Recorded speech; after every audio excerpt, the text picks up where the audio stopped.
So, a very popular power in many movies, comics, games, etc. is super healing, or the ability to heal incredibly fast. There are many kinds of super healing, from the typical wounds that heal at an incredible rate, to regrowing limbs, to being burned to the metal skeleton and regrowing all your flesh back. Looking at you, Wolverine. Go fuck yourself. But how would super healing affect one's resistance training? Let's talk about it. Chad touched on this topic in his What Are the Best Weapons for Regeneration and Super Healing video, but he didn't go in depth on this. I assume because it wasn't the focus of the video, but I don't think physiology is his specialty. But it is mine, and he did a good job touching on it. Anyway, let's get into it. To begin, how do you gain muscle? Like I said in the previous video, to grow muscle, you need a surplus of calories and hard enough resistance training. But what is the physiology behind this? Well, when you do resistance training, whether it's body weight, weights, strongman, lifting random things in your house, if it's difficult enough to achieve near muscle failure, the muscle fibers involved will break, resulting in micro tears. This tells the brain that you aren't strong enough to perform this task and that you have to adapt. So, the body will take energy provided by the macronutrients you eat, carbs being the most available source. The body will also take proteins to repair the micro tears and increase the size of the muscle fibers. There's other biochemistry involved, like the types of hormones that encourage growth, but for this video I want to keep this pretty simple. The body needs resources to repair and grow musculature after training. This is where food comes in. Calories and proteins are used to repair and grow muscle. However, should you go too hard in the gym and not allow yourself to rest, your body may spend those resources just trying to repair and never get to the point of growth. A strong reference for this is if you work a muscle group, get really sore, which soreness is caused by DOMS, or delayed onset muscle soreness, not lactic acid, which is an acute response and happens during exercise,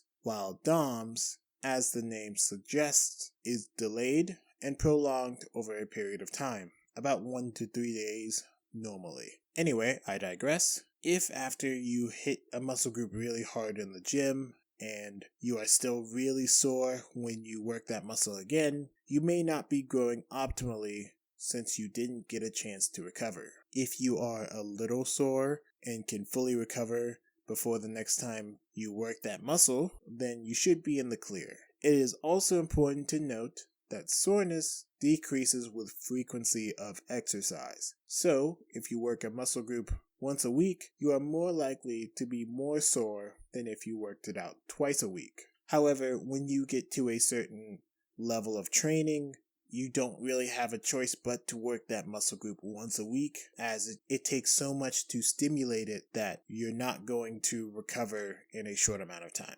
But that's like super advanced. Anyway, how would super healing affect this? Well, for starters, it would dramatically decrease recovery time. So if you need less time to recover, then you can work out more. For example, if it takes you 48 hours to recover from shoulder day, and with super healing, it only takes you 12 hours to recover, then you can hit shoulders once to twice a day, stimulating much more growth. In turn, you will grow at a much faster rate than if you fully recovered every 48 hours. So depending how fast your healing factor is, could determine the rate at which you grow. Now you have another problem in the form of myostatin. Myostatin is a mitokine, a protein produced and released by myocytes that acts on muscle cells to inhibit muscle cell growth. There are inhibitors to this, such as follistatin, and a myriad of myostatin inhibiting drugs. Also, working out in itself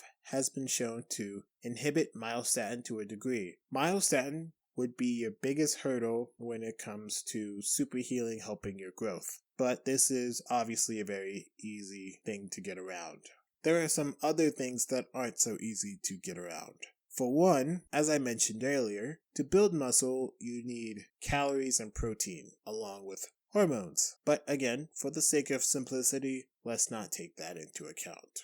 Using the 48-hour and 12-hour example again, if you could recover in 12 hours from whatever workout, so you worked out hard once to twice a day, you still need resources to grow. So a person who recovers every 48 hours, they can work their specific muscle group 2 to 3 times a week maybe? So the 12-hour person would need 3 to 7 times the protein and calories a week to provide enough for their speedy muscle growth, because they are able to stimulate muscle growth 3 to 7 times more often than the normal person. That's not taking into consideration the amount of calcium needed for bone repair and growth, since weight training increases bone mineral density along with material to help with connective tissue repair and hormone replacement. Despite what many movies, TV shows, comics, etc. depict, you still need a lot of external resources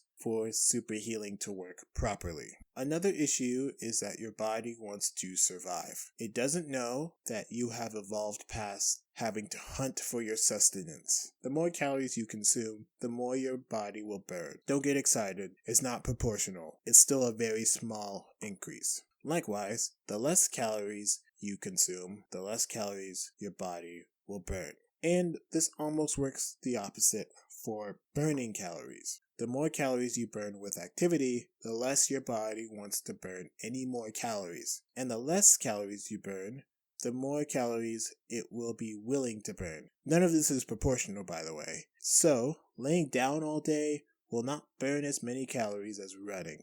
But you may be more willing to get up and change the channel after laying down all day than you would after a long run. So, if you spend so many calories recovering from your super hard workouts because of your healing factor, you might be useless the rest of the day because your body doesn't want to spend additional calories just in case you have to chase a boar or get chased by an ostrich. If you are a writer for books, comics, TV shows, games, or the Dungeon Master for your D&D or Pathfinder game, and you want to involve genetic super healing, it's important to understand that a person will be able to train harder and much more often, which in turn allows them to get bigger, stronger, and faster than the others. But they will need to consume food more often, and they may need to rest more, as recovery is quite energy consuming. So super healing would not be all positive. Actually, it can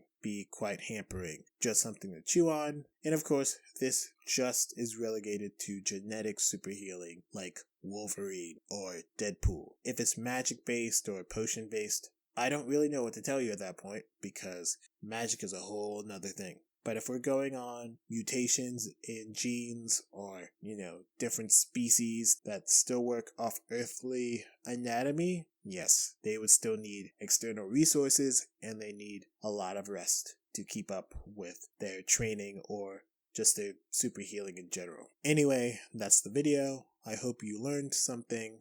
I appreciate you watching. Coaching is in the description. Military, first responders, and veterans get priority spots. Otherwise, just apply. If you would like to help me in other ways, I sell individual programs and merch on the Teespring. Other than that, thank you for watching. See you next time.